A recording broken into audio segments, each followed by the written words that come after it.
I received a text from my friend Amy the other day asking if I could go for a walk after work. Later that evening, an email came through from a group of women asking for my feedback about their organization. And then right before bedtime, my husband said, "Hey, can we snuggle on the couch and watch the end of this movie?" All these things have one thing in common. They're all invitations. I was being invited by them into their lives, their space, into their thoughts. The Bible is full of invitations to know and experience God in a closer way. God himself invited Adam and Eve to talk and walk with him, to be with him, to enjoy his company. He invited Moses closer through a challenge to experience leadership. He invited Abraham to believe in him through the promise of a special son who would bless nations.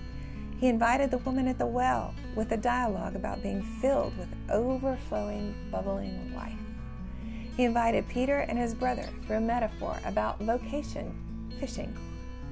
God is always inviting. It's in his nature. What is it about invitations that's so appealing?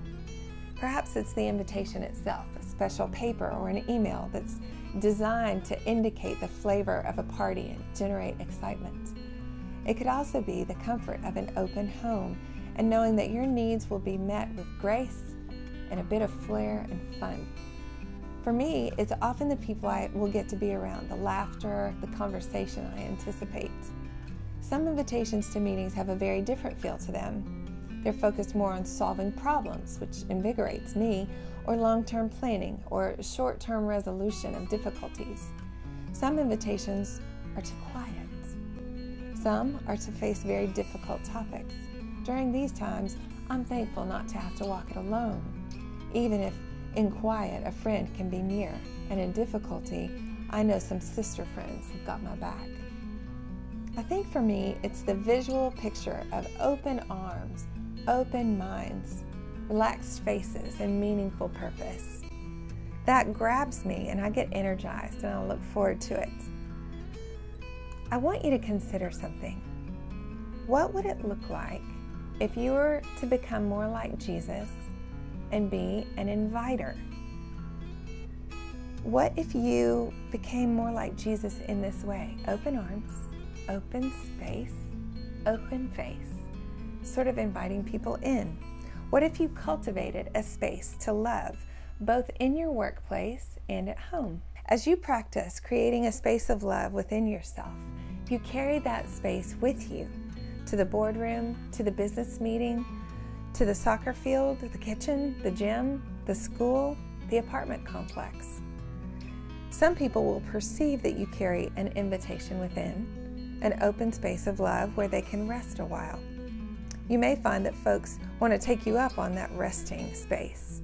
You must handle this wisely. What may appear to be an interruption may actually be more like a divine appointment, an invitation that God himself knows you and the other person need. Let me give you an example. My neighbor Nancy is very good at being in tune with the Holy Spirit, whether she is at work or at home. Recently, my daughter and I were baking and we needed some brown sugar. I was out, so we called Nancy and went to her house. We ended up staying about 30 minutes, and it was amazing. Nancy spoke into my daughter's life in a way that was completely relevant, making connections with her that I could not. Sometimes our grown children receive something more attentively from someone who is not mom, and Nancy was that voice. She said just what my daughter needed to hear. The interesting thing was that Nancy was supposed to be in Asheville with her own college-age son, but his plans had changed. Nancy had released her disappointment about not being able to have dinner with her son and had settled in with contentment to God's motion in her Sunday. But right after we left her house, her son called and asked if she could come on and have dinner with him, that he really wanted her company. So she hopped in her car and left. I think Nancy had a divine appointment with my daughter. I'm so thankful that Nancy extended that divine invitation to her and created a space of love and hospitality in her home and in her heart. Then she was able to have her own time with her son as well. Now that was a great Sunday. What would it look like for you to create a space of hospitality within yourself, your workspace, your business, and your home, and invite others in? How would that change the culture in your work area? Is your place of business cutthroat or highly competitive? Then puzzle through this. How can Jesus in you create an invitation in that environment? Ask Him. He will help you.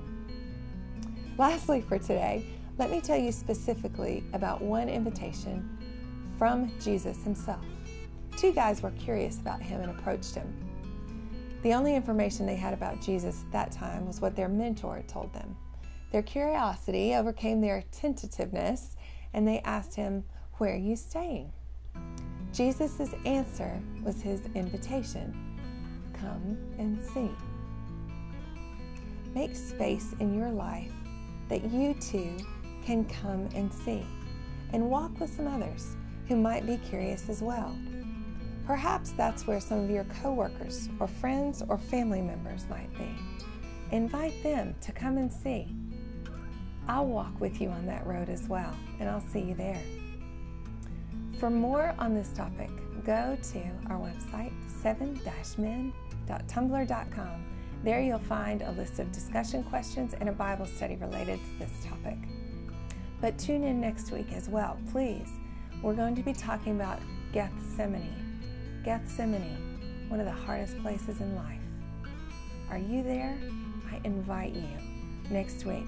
Come walk with me in Gethsemane.